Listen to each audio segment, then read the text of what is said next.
हम मोदी सरकार से भी, इनके गृह मंत्री से भी और दिल्ली वाली सरकार से भी, आप पार्टी से क्लियर कह रहे हैं भाई कत्ती ट्रैक्टर नहीं दे के आवांगे। हमारा जो ठहराएंगे चाहे 1 महीना 2 महीना 1 साल, हमारा रोटी पानी कर, हमारा बटे वहीं डाल सेवा कर दिया। उड़े आ जाएंगे कत्ती न्यू के न्यू, मेट्रो में बैठ बैठ के, पैदल भी आ जाएंगे, पैदल मार्च भी कर लेंगे अगर तुमने ट्रैक्टर में डर लग गए तो। पर हमारा जो है रोटी पानी जो हम ट्रैक्टर में लाद के लाने लग रहे थे 6-6 महीने का, साल का, ये और किस लिए है? इसलिए ट्रैक्टर आ रहे हैं और कोई मकसद नहीं है ट्रैक्टर का। हमारे ट्रैक्टर बहुत है, दिल्ली में 10-12 हज़ार ट्रैक्टर बैठे हैं हमारे किसानों के, और तैयार बैठे, कह दिया बस तेल पानी करके तैयार कर लो। हमने विश्वास नहीं है इस झूठी सरकार पे, चाहे बुरा मानो चाहे भला मानो ये सरकार, कि भाई ये अध्यादेश उद्देश नहीं चाहिए। यह सरकार जब हम सोवा हाँ तो कानून के मोह से तड़के एक और नया बना पाओ से। क्या फैसला लिया, सबकी निगाहें लगी हुई हैं इस पर? देखिए, आज मीटिंग में काफी संगठन आए हैं, खापे आई हैं, ओम प्रकाश धनखड़ जी खड़े हैं जो सारी खापों के कोऑर्डिनेटर हैं। तो आज की मीटिंग में एक बड़ा फैसला ये लिया है कि अगर आज की जो बातचीत है अगर वो विफल होती है, जो सरकार के साथ चल रही है, अगर वो बातचीत विफल होती है तो फिर सभी जो संगठन है वो एक मत से होके बड़ी लड़ाई हरियाणा के अंदर शुरू करेंगे। लेकिन वो लड़ाई शांतिपूर्वक होगी, डंडा बजाने वाली नहीं। और सभी जो संगठन हैं उनसे सभी से कल राय करके अगली घोषणा उसकी की जाएगी। आज इसलिए नहीं कर रहे हैं ताकि आज सरकार ये ना कहे कि हम बातचीत कर रहे हैं और दूसरी तरफ तुम जो है वो लड़ाई को उतर रहे हो। तो इसलिए जो है वो उसकी घोषणा कल हम सभी से राय करके, टेलीफोन सभी के नोट कर रहे हैं, सभी संगठन जो शामिल हुए हैं। लेकिन बड़ी बात यह है कि एक चीज़ ये आज हुई है कि हरियाणा के सभी संगठन एक साथ हैं, एक और सभी इकट्ठी लड़ाई लड़ेंगे और जिसकी घोषणा जो है वो कल की जाएगी। दिल्ली की बात है। और दूसरा ये है कि अगर हमने लड़ाई दिल्ली की लड़नी है तो दिल्ली के जो किसान हैं उनको भी हमें संगठित करना है। उसके लिए हमने 4 मेंबरों की टीम बना दी है और वो 4 मेंबरों की टीम दिल्ली के जो किसान संगठन हैं या किसान प्रतिनिधि हैं उनसे मीटिंग करके, अगली कोई तारीख रख लेंगे ये, उनसे मीटिंग करके तो दिल्ली के किसानों को भी तैयार किया जाएगा ताकि अगर दिल्ली के अंदर कोई प्रदर्शन करना पड़े तो वहाँ के किसान भी हमारा साथ दें। सर, केंद्र से जो बात हो रही है, क्या उसके अंदर हरियाणा के किसान भी साथ बैठ रहे हैं? क्या उनकी भी बातचीत उनको पता चल रही है? नहीं, हम उसमें शामिल नहीं है, कोई और शामिल हो तो मेरे को नहीं पता। वैसे एक्चुअली ग्रुप तो हरियाणा के भी किसान हैं वहाँ, इसमें जो इनकी बातचीत चल रही है, पर मेन बात उनके पास हमने खबर पहुँचा दी है कि भाई ये अध्यादेश उद्देश नहीं चाहिए। यह सरकार जब हम सोवा हाँ तो कानून के मोह से तड़के एक और नया बना पाओ से। तो हमने ये जो मांग है जितनी भी, तो इनका भी हमने कानून दे दो। यह अध्यादेश उद्देश नहीं चाहिए हमने, इन्हें कर फिर उल्टे ले लोगे। हमने विश्वास नहीं है इस झूठी सरकार पे, चाहे बुरा मानो चाहे भला मानो ये सरकार। मेन मकसद ये है कि हमारी खाप अब वो जो दिल्ली वाली है, हम उनके कॉन्टेक्ट में है, बहुत जल्दी जो है डिसीजन दे देंगे, फैसला दे देंगे। इस बार हमने इनके ट्रैक्टर की जरूरत नहीं है। बेशक हम अपने बड़े भाई पंजाब वाले से कह रहे हैं इतने ज़्यादा जो है ना ये आदमी इस मामले में सरकार के साथ टकराव ना करे।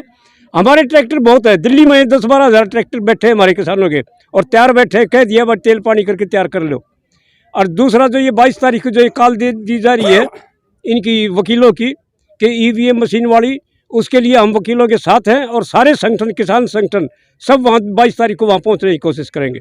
पंजाब वाले विश्वास कर नहीं रहे, पंजाब वाले बुला रहे हैं। नहीं, विश्वास कर रहे हैं पर हम सरकार का नहीं कर रहे कि भाई अध्यादेश का। हम मीटिंग के लिए आपको हमारी सब डिस्कशन चल रही है, आपसी सारी बात मामला चल रहा है। हमारी खापों का उनका कति सेवा खातर तैयार बैठे था, अलग अलग जगह हमने अपने धरने स्टार्ट करवा दिए हैं। सारे ट्रैक्टर हमारे हरियाणा के भी कति हर जगह रोड के ऊपर स्वागत के लिए, फूलों के लिए तैयार बैठे। सर, एक बड़ा सवाल है कि ट्रैक्टरों को लेकर दिल्ली क्यों जाना चाहता है किसान, और ट्रैक्टर वहां पर लेकर जाकर क्या हासिल मिलेगा? अरे भाई, जिसके पास जो सवारी है, जो साधन है, किसी के पास कार है तो वो कार ले जाएगा, किसी के पास मोटरसाइकिल है वो मोटरसाइकिल ले जाएगा। हमारे पास क्या, हमारे पास कोई जहाज थोड़ा ही चढ़े हैं, हमारे पास तो ट्रैक्टर हैं, इसलिए हम अपने ट्रैक्टरों में जाएंगे। हमें वहाँ खाना भी चाहिए, हमें वहाँ कपड़ा भी चाहिए, तो इसलिए अपने ट्रैक्टर लेके जा रहे हैं। और क्या दिल्ली कोई दूसरे देश में है कि जहाँ हम ट्रैक्टर लेके नहीं जा सकते? ट्रैक्टर लेके क्यों सरकार रोकना चाहती है, हमें तो ये समझ नहीं आई। वहाँ पे इतने बड़े बड़े ग्राउंड पड़े हैं दिल्ली के अंदर, वो ग्राउंड में जगह दे सकते हैं, हम ट्रैक्टर लेके दिल्ली में जाएं, हमारा प्रदर्शित करना मौलिक अधिकार है। फिर ये तो अधिकार है हमारा अंग्रेजों ने भी नहीं छीना था, उसके टाइम भी प्रदर्शन करते थे हम। सर हरियाणा के एक मिनट भाई ना सुनो इसका ट्रैक्टर वाली बात पे। हम मोदी सरकार से भी, इनके गृह मंत्री से भी और दिल्ली वाली सरकार से भी, आप पार्टी से क्लियर कह रहे हैं भाई कत्ती ट्रैक्टर नहीं लेके आवांगे। हमारा जो ठहराएंगे चाहे 1 महीना 2 महीना 1 साल, हमारा रोटी पानी का हमारा बटे वहीं डाल सेवा कर दिया। उड़े आ जाएंगे कत्ती न्यू के न्यू मेट्रो में बैठ के, पैदल भी आ जाएंगे, पैदल मार्च भी कर लेंगे अगर तुमने ट्रैक्टर में डर लग गए तो। पर हमारा जो है रोटी पानी जो हम ट्रैक्टर में लाद के लाने लग रहे थे 6 महीने का, साल का, ये और किस लिए है? इसलिए ट्रैक्टर आ रहे हैं और कोई मकसद नहीं है ट्रैक्टर का।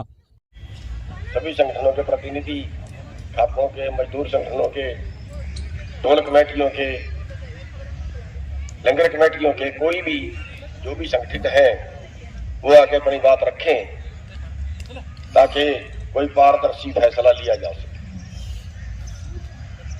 आज का जो मुख्य मुद्दा है वो है कि जो आंदोलन चल रहा है, हालांकि उन भाइयों ने हमारी कोई राय नहीं ली चलाने से पहले,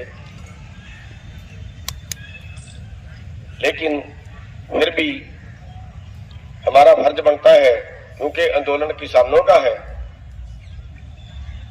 समस्याएं किसानों की हैं और हम अलग अलग रहें तो उससे सरकार पे अच्छा प्रभाव नहीं पड़ता।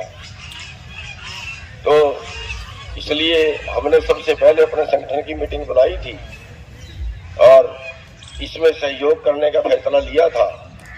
पिछले 2 दिन के प्रोग्राम हमने किए हैं, एक दिन टोल फ्री का था और एक दिन ट्रैक्टर यात्रा का था, और उसमें भी सभी संगठनों को सहयोग के लिए अपील की थी। भी मिलके इस पे कोई ऐसा फैसला लें जो पारदर्शी भी हो, सरकार को कोई बहम किसी तरह का ना रहे कि ये किसी तरह से अलग अलग हैं। या एक तो आज जो है वो सरकार से मीटिंग चल रही है, चलने वाली है, शाम को चलेगी, चलो 6 बजे 7 बजे जो भी है। एक तो हमें उसका इंतजार करना पड़ेगा कि वो क्या फैसला लेते हैं, क्योंकि पिछले बार भी उनकी मीटिंग चली थी और उन्होंने ये कहा था कि सौहार्दपूर्ण ढंग में बात हुई है और कुछ मांगे उन्होंने मानी भी हैं, लेकिन उन्होंने ये कहा है कि हम अपने ऊपर बड़े नेताओं से बात करके फाइनल फिर बताएंगे। वो क्या आज फाइनल बताते हैं, कोई सहमति बन पाती है कि नहीं बन पाती है, तो वो आज रात तक पता लगेगा या सवेर तक पता लगेगा। तो जैसा भी वो करेंगे उसी के हिसाब से अगला निर्णय हम ले लेंगे। हम सब मिलके, और बल्कि केवल हरियाणा ही नहीं बाकी प्रदेश भी साथ में लगे, क्योंकि मुद्दा राष्ट्र का है, मुद्दा एक स्टेट का नहीं है, राष्ट्र का मुद्दा है। और अगर राष्ट्र के सभी संगठन साथ में आ जाएं तो शायद ज्यादा वजन बढ़ता है। और एक बात धनखड़ जी की बहुत अच्छी ये लगी है कि हम कह रहे हैं दिल्ली जाएंगे, तो भाई जो दिल्ली के लोग हैं उनसे तो पूछ ले, या गलत कह रहे हूं? वहां तो बॉर्डर भी नहीं लगा पाएंगे वो जो दिल्ली के अंदर लोग हैं। दिल्ली के अंदर भी तो किसान है ना, शायद आपके नॉलेज में कई ये सोचता हूँ कि दिल्ली में किसान नहीं है। दिल्ली में काफी गांव हैं जो दिल्ली के अंदर हैं, काफी गांव हैं और उनमें अभी काफी खेती हो रही है और वो किसान हैं।